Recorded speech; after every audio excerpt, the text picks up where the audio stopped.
it really sucks that it's not really an optional thing. And I wish that it weren't as much of a thing. And I think it's just a damn shame. But I think that there's other ways. It's not just sex, but it's also like sensationalism, I think. So if you can find different ways to be juicy or sensational, I think that that does the same amount of work as well, or can. I mean, look at Jimmy Carr. Like, he's quite sensational with the shit that comes out of the guy's mouth. And the laugh, yes. The backwards laugh. Like, his joke that makes me laugh the most, he's like, clearly I was talking to a genie and there was a, translation error because I asked to be hung like a donkey but I laugh like one, and that came out of his mouth about himself, and I just thought that was a phenomenal wit to be able to make that sort of, because his laugh is backwards. It's really, really, it's extreme. Yeah. One day I'd love to see Jimmy Carr sitting somewhere in here. Like, that would be epic to have a Brit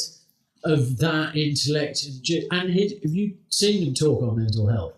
I haven't, no. No, he's got some brilliant takes on it. Like, I've seen him on Joe Rogan and a couple of these other podcasts. And despite the fact that he's on stage and he's saying these incredibly inappropriate things that, as far as I'm concerned, are fucking funny as hell, he's really intelligent. He's absolutely brilliant. And I think a lot of people get so turned off by his foul language. Like, he throws cunt around like nobody's business. But it's very British. Like, Australians, that's every other word. I was just in Australia in March. There are Canadians out here. My mother, if she's listening, is having kittens because I've just thrown the word cunt around several times. But, well, you don't like it, turn it off. Yeah, I think there's different ways to be sensational. I also struggle. Okay, so to summarize that first, because we said quick fire, but we're very good at getting... There was a digression. There was depth. Wasn't there? There was depth there. Oh, yeah, that's another word for it. Yeah. Okay, so yes or no, would you say, if you've got it, flaunt it? Yes or no? Because we mentioned earlier on the show about having to kind of play the game. Yes, so, I guess. There's nothing wrong with saying yes. Like, I guess. In this instance, there is no right or wrong answer. Yeah. Is the world round or flat? There is a wrong answer there. There is one thing that is the truth, and then there are many things to be true, and that's what we were saying earlier outside on the patio. Yeah, I think so. I just like it. It's a shame. I think that it has to be that way, and even beyond selling sex, the idea of like being sensational in some ways, it sucks that has to be the currency of the day. I agree. But I guess like. It's all about going back to that question of integrity. And again, like the root word. Aren't you willing to take off and sell your soul to get to where you How does it align with your values, right? Because if you have values, and if you have firm values, if your actions don't align with your values, it will make you sick. And we crumble and we struggle. So as long as your actions align with your values, and if you have strong faith in your values, and if you have good values and moral alignment, as long as you act in accordance with those values and have integrity between those different parts of yourself and are fully integrated in that way, then I think it's fine. No, absolutely. You heard it here first. Now, quick question. How can I buy that quickly because I don't have the mental patience to fix myself? Is there a quick fix? Nope. I think basically this is like going into more like therapeutic context, I guess. But I'm getting a free therapy session under the umbrella of self-reflection. Yeah. If self-reflection and examination is our umbrella. Yeah. On the one hand, you have to have self-compassion, but then on the other hand, you have to have responsibility taking. Because if self-reflection, if you only have responsibility taking without self-compassion, then it becomes this place of self-flagellation, and you're like, I'm reflecting on my patterns. I'm reflecting on my inherited patterns, on the way that society shapes me and pushes me to act. And I'm such a bad person. I'm so flawed. And that's what happens if you have self-reflection with only responsibility taking without self-compassion. If you have self-reflection with only self-compassion, then it's like, oh, but this is just the way society makes me. This is just my inherited trauma. And you have that diffusion of responsibility. So you have to have both responsibility taking and compassion with your self-reflection. And if you three into the one concept, you've got like two things that has to be governed essentially to be able to progress forward. I agree. And again, that takes the form of a dialectic, like most things do. Like you can't have all self-compassion and self-forgiveness, but nor can you have all responsibility taking. It needs to be a combination of both to move forward. And as long as you can understand and examine the ways that, society, going back to the whole selling sex conversation, the way that society forces women in many ways to do this, and what role does agency have in governing that for yourself and making those decisions. But then you can also have that self-compassion in terms of, well, maybe I want to get my music seen or I don't know, get clicks or whatever. So, but you have to be able to do it in a way that neither is one or the other. Yeah. And it has you have to figure out a way to act with integrity and move forward in that way. And that's not an algorithm. There's no firm answer to that. It's a process, right? So, yeah. It's that or drugs, as far as I know. Or both. Yeah, or both. Yeah. Mm-hmm. Sorry, but you're not. I'm so sorry. No, speak up. Okay, this is a weird thing, but do you guys know that song, These Hoes Aren't Loyal? That's the sound. Yes. Right. And I was listening to that, and I was like, hey, for a start, that's not a song. That's tripe. But continue. Yes, thank you. Exactly. The hot take. Bullshit. You know what? I'm like, I hear that, and it's like the way that they're singing it. And it's like angry, negative. Thank you. And I'm like, I come downstairs and I'm like, this is the most toxic thing I've ever heard. Like, it's just, and I never heard it before, but I perhaps. And you'll probably never hear it again because why would you want to? Yeah. Like, there's a lot of that music out there that's not music. Like they use those three fucking words, bitches and hoes. Yeah. And there was a third word in there that I'm not going to say because people like me. Not allowed to say yes. I think, well, and if you're living in a world where that's sort of like the norm, you do have to act with some self-compassion in terms of, well, we need to fit into the channels that are carved out by the popularity of this kind of music.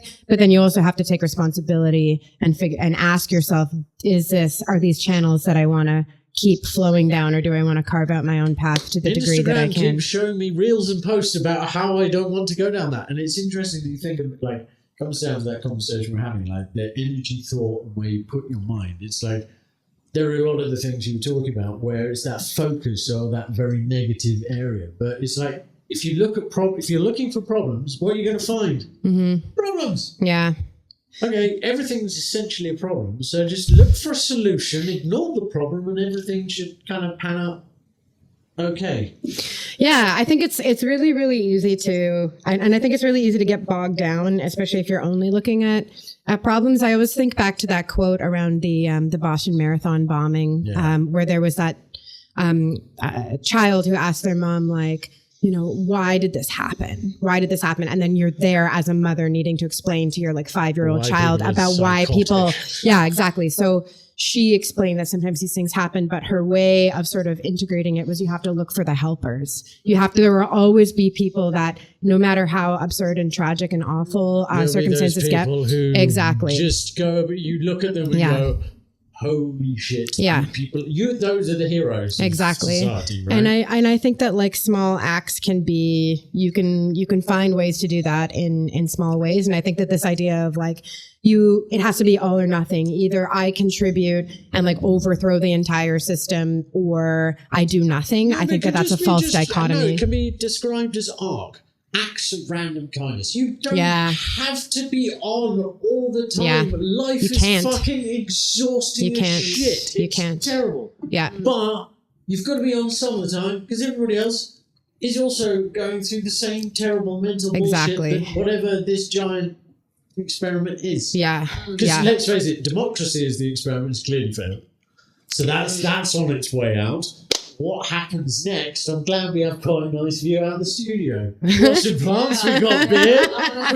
We can learn how to play golf during the apocalypse. Like, And I think it will take a giant shift in values. So this is why I think it's important to not just when you're told as an artist, as a female artist, like, this is just the way it is. You got to sell sex. It's like you can play the game to a degree, but I think it's also really important to question these norms, because otherwise you just end up playing golf through the apocalypse. I mean, I'm fine playing golf with the apocalypse. Sorry, I've never heard of I mean, yes, thank you. I've never heard anything so poignantly sad. So can you just pass me that coaster over there? Because you know what that has literally given anyone listening right now is that little bit of a sweet sting, is it not? Well, I would be remiss to not take the opportunity for the segue. So, why, yes, it does. Well, if you'd like to introduce yourself one last time and this song, because you're today's T-Girl Spotlight artist, featured Michelle. Like, Michelle, come. Like, fuck, amazing. Like, thank you. If you haven't listened to this, you've got to find in the show, go back and listen to that live performance, because holy bananas, people. That was phenomenal. Thank you. I know I've asked you to say something and I'm still talking, but it's only because I'm blown away and so appreciative that, like, you came down today. It's been Thank you. It's been so awesome. Thank you so much for the really, really challenging and really stimulating conversations. Thank you for the time inviting me to your studio. Thank you, Gizmo. Thank you, Jay. And thank you for everyone who is listening either live or tuning into this now. Really appreciate the opportunity to share some music and some thoughts with you guys. And if you're a creator, keep creating. Thank you.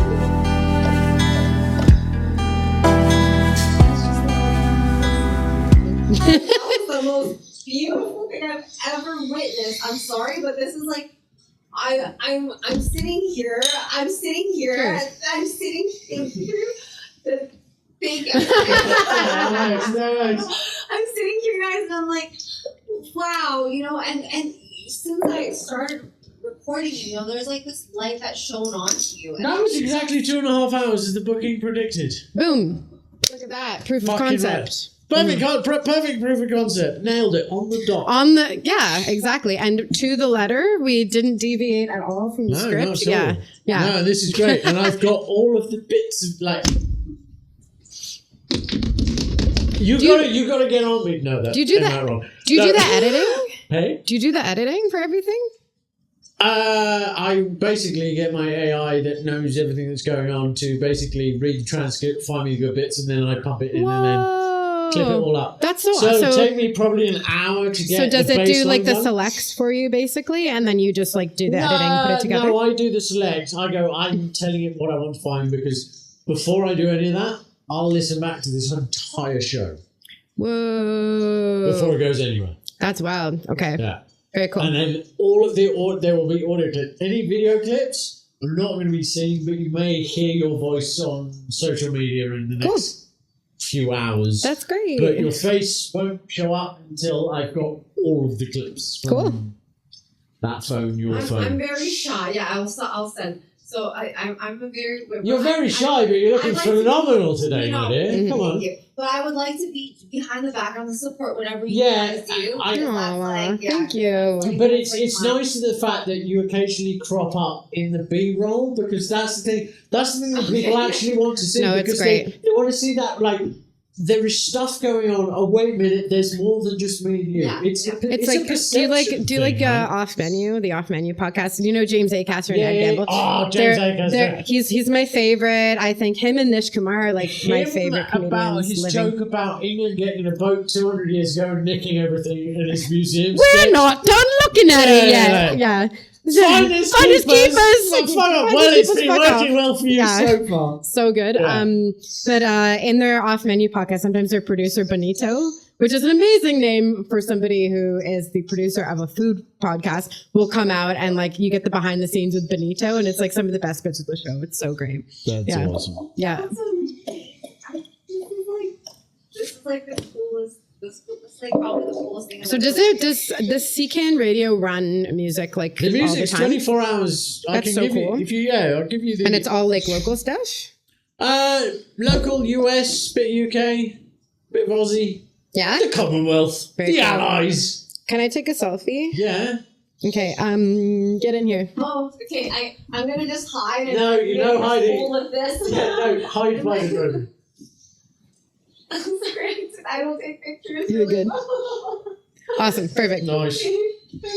But I'm so down. We'll get her out of her shell. Yay. Sweet. Well, I'm no. You're here. Come on. I mean, that's Do you want me to tag you or no? Yes. Yeah. Yeah. I'm good with that. Yeah, but I will like bring you guys plants and stuff. Yes. More. I will- Can you actually? You're gonna have to come in more frequently because I keep killing these plants. Please save them. Oh, yeah. But no, she's also very great. You are welcome here anytime. Oh, thank you. I'm trying to have a farmstead and like try to like. Yeah, you mentioned that. Where have you like? Is this like a long-term goal? Is this That's something the that you're long-term working goal. on? Yeah. No, I think that's like the. It's like man's search for meaning. Yo, Viktor Frankl. I fucking love Viktor. That is like that book is one of the defining books of my life and consciousness. Yeah, he's so amazing. I don't know why, but you and I, we're We vibe. Yeah, Oh yeah. Like, Mhm.